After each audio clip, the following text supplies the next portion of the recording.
2 number दावागुरि नैबेवहाय बर'फोर आरो जोंनि राजबंशी भाइफोर ओमफ्राय बेबायदिनो मुस्लिम भाइफोर नैबे ओनसोलावहाय जोंनि इउपिपिएल दलखौ लिंहरनानै जोंखौ लिंहरनानै बिथांमोना जयनिं प्रग्राम लादों। दा बेवहाय जोंहा गोजोननाय दङ। बिथांमोना गावसोरनो गोसो जानानै जोंनि प्रमद बर' सारनि दैदेननायखौ मोजां मोननानै बिनि नीति आदर्शखौ मोजां मोननानै गावसोरबो जोंजों लोब लोब फैनानै दिनै 150 जनसो जोंखौ लिंहरनानै गावसोरनो जयनिं लादों। बिनिखायनो आङो दिनैनि जेसेबांबो जयनिं लानाय बिथांमोनखौ आङो गोसो गोरबोजों हामबाय होननायखौ जासिबाय।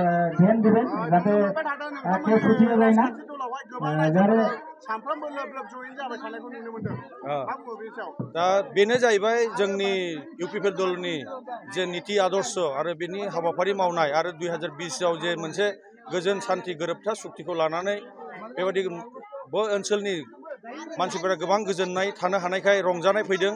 गोदो 17 बोसोराव बेबायदि मोनसे असान्ति परिबेसखौ लानानै दंमोन, नाथाय दा 2020निफ्राय गोबां गोजोननाय मोनदों मानसिफोरा।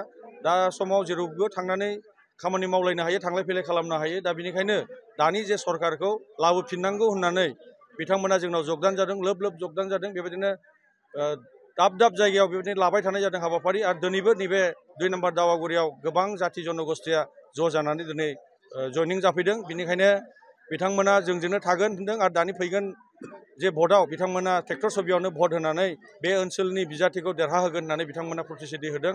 आरो जोंबो बिथांमोनखौ दोलोनि जानानै हामबाय होनदों आरो बिथांमोननि जेसेबांबो सुखु दुखु जों नायलायगोन होननानै जोङो बिथांमोनजों सावरायदों। बेखौनो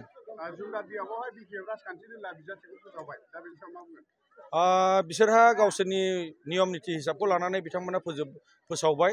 दा जोंना फोसावथ'वाखै, जोंना एसे सम लानानै फोसावगोन। नाथाय बेवहाय जेबो असुबिदा गैया। बिथांमोना गावसोर सम लानानै गावसोरनि समखौ लुबैनानै बिथांमोना सम एसे नांगौ होननानै मावदों बादि मोनदों जोङो। नाथाय बेयाव जोंनि थाखाय बेबायदि गोबाव सम नाङा।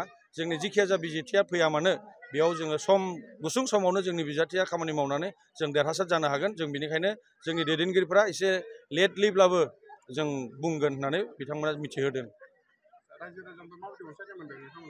रायजोफोरा गोबां अनसायदों जोंखौ। दा गोबां अनसायनायखाय सानफ्रोमबो नोंथांमोनानो नुनो हादों, सानफ्रोमबो जयनिं प्रग्रामखौ लाबाय थादों। दा बिथांमोना जोंखौ अनसायदों आरो जोंबो गोबां मानसिफोरखौ रायलायलायदों, बिथांमोना बुजिदों बाथ्राफोरखौ। दा बेनिखायनो जोंजों जयनिं जाबाय थादों आरो जोङो फुल माने 100%आव 100 जोङो इउपिपिएल हिसाबै जोङो देरहागोन।